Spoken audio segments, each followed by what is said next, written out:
नमस्कार। श्रीमद् वाल्मीकि रामायण अखंड पाठ में हम आज पढ़ेंगे किष्किंधा कांड से नवमः सर्ग, यानी कि नवां सर्ग। और इस सर्ग में सुग्रीव श्री रामचंद्र जी को बताएंगे वाली के साथ अपने बैर होने का कारण।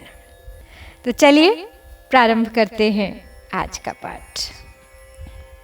वाली नाम मम भ्राता ज्येष्ठः शत्रुनिषूदनः पितुर्बहुमतो नित्यं मम चापे तथा पुरा। पितर्युपरते तस्मिन् ज्येष्ठोऽयम् इति मन्त्रिभिः कपीनामीश्वरो राज्ये कृतः परमसम्मतः। राज्यं प्रशासतस्तस्य पितृपैतामहं महत्। अहं सर्वेषु कालेषु प्रणतः प्रेष्यवत् स्थितः। मायावी नाम तेजस्वी पूर्वजो दुन्दुभेः सुतः। तेन तस्य महद्वैरं वालिनः स्त्रीकृतं पुरा। सा तु सुप्ते जने रात्रौ किष्किन्धा द्वारमागतः।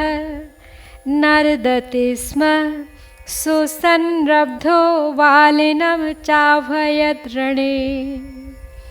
तो सुग्रीव श्री राम को बताते हैं कि हे रघुनंदन, वाली मेरे बड़े भाई हैं। उनमें शत्रुओं का संहार करने की अपार शक्ति है। मेरे पिता ऋक्षरजा उनको बहुत मानते थे। वैर से पहले मेरे मन में भी उनके प्रति आदर का भाव था।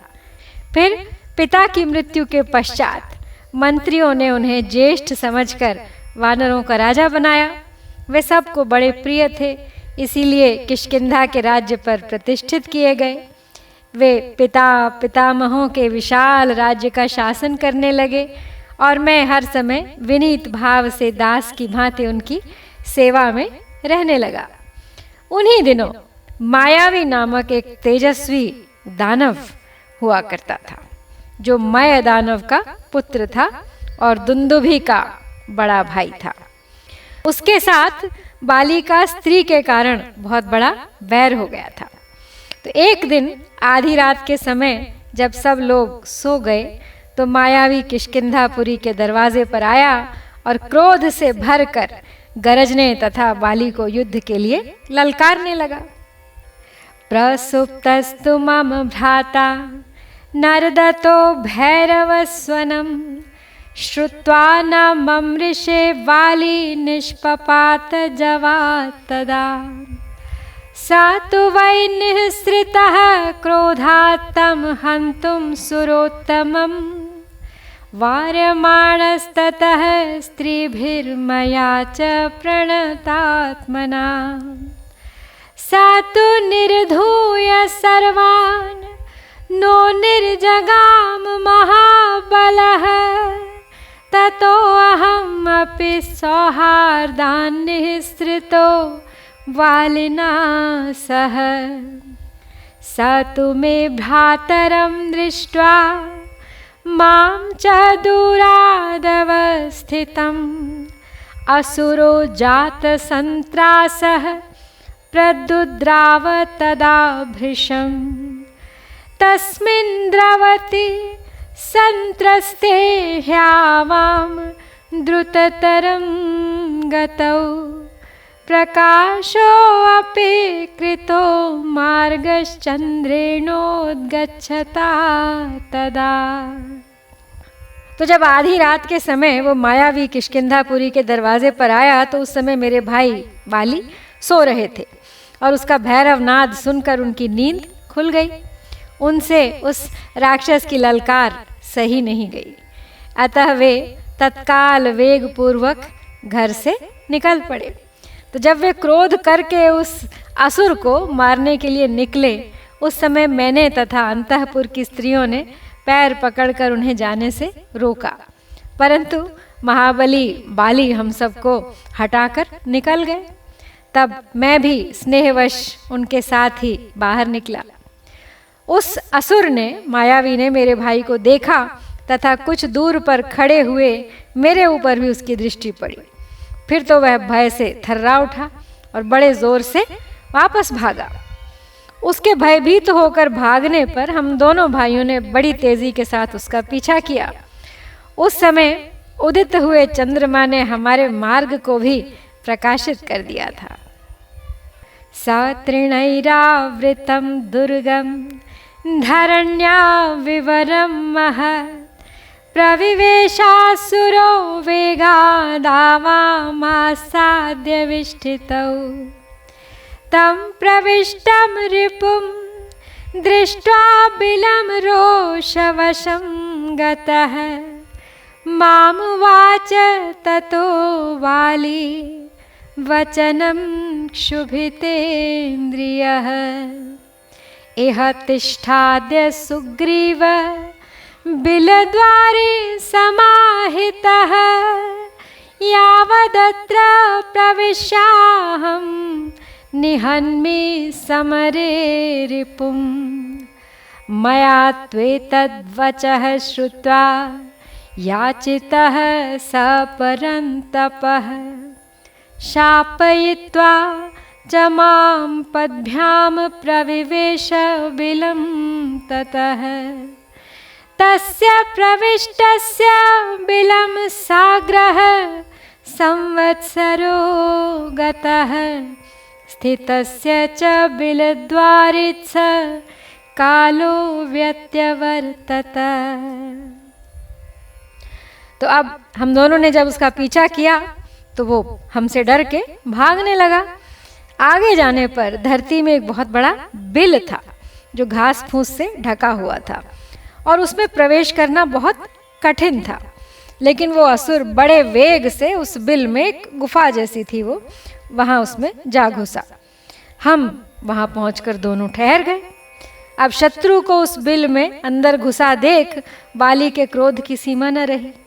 उनकी सारी इंद्रियां क्षुब्ध हो उठी और वो मुझसे इस प्रकार बोले कि हे सुग्रीव, जब तक मैं इस बिल के भीतर प्रवेश करके युद्ध में शत्रु को मारता हूँ तब तक तुम आज इसके दरवाजे पर सावधानी से खड़े रहो।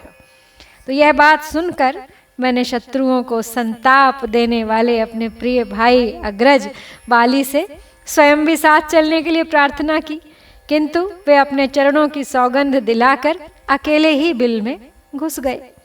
अब बिल के भीतर गए हुए उन्हें 1 साल से अधिक समय बीत गया और बिल के दरवाजे पर खड़े खड़े मेरा भी उतना ही समय निकल गया।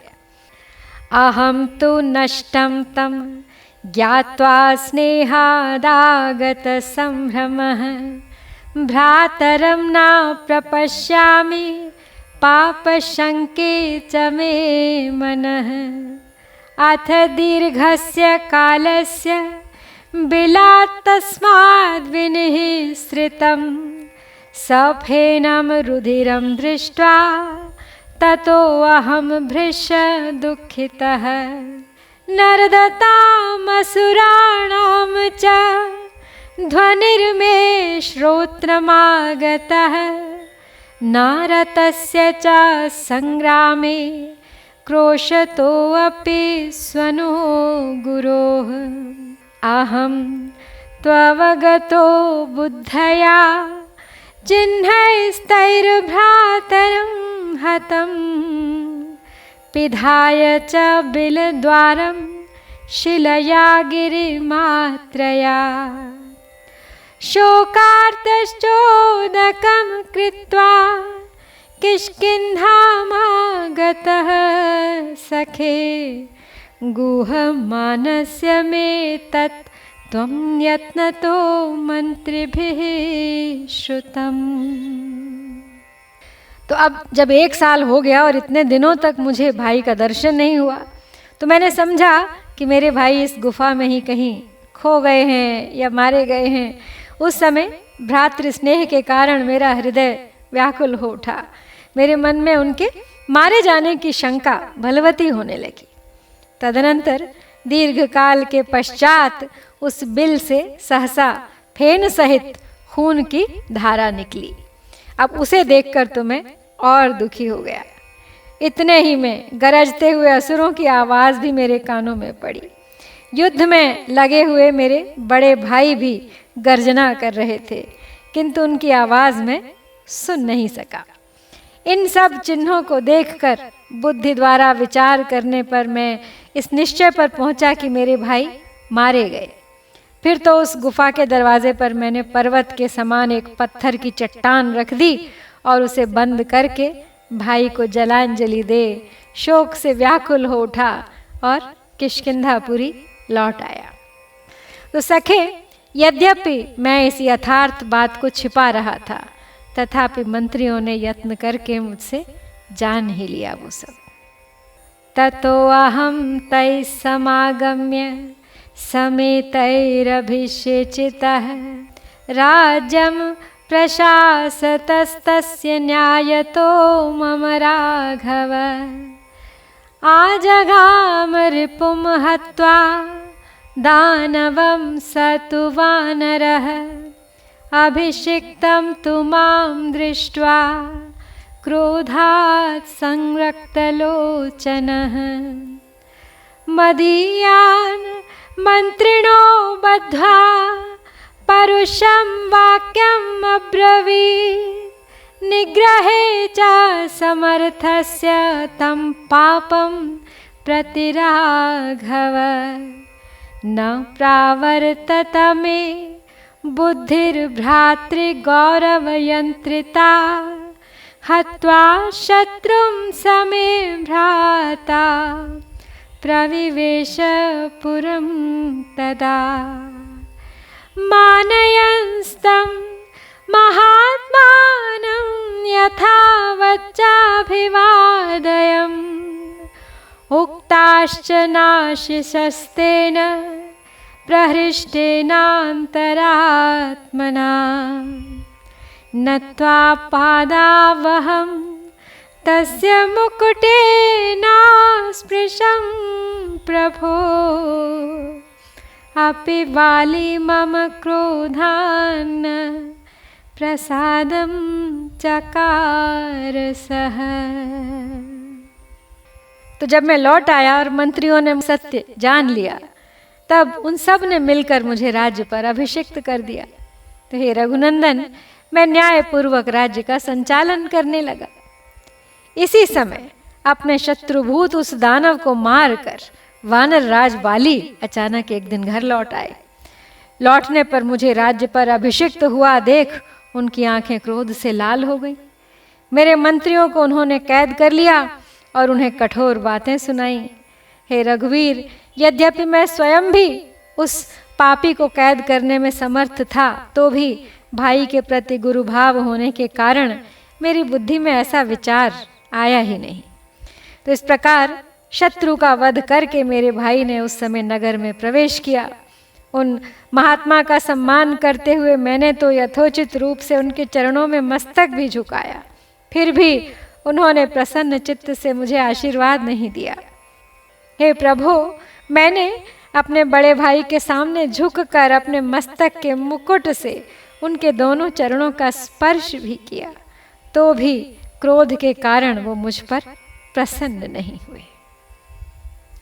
तो सुग्रीव के इस वृत्तांत के साथ वाल्मीकि निर्मित आर्ष रामायण आदि काव्य के किष्किंधा कांड में ये 9वां सर्ग हम यहाँ पर पूर्ण करते हैं। इत्यार्षे श्रीमद् रामायणे वाल्मीकिये आदि काव्ये किष्किंधा कांडे 9वां सर्गः।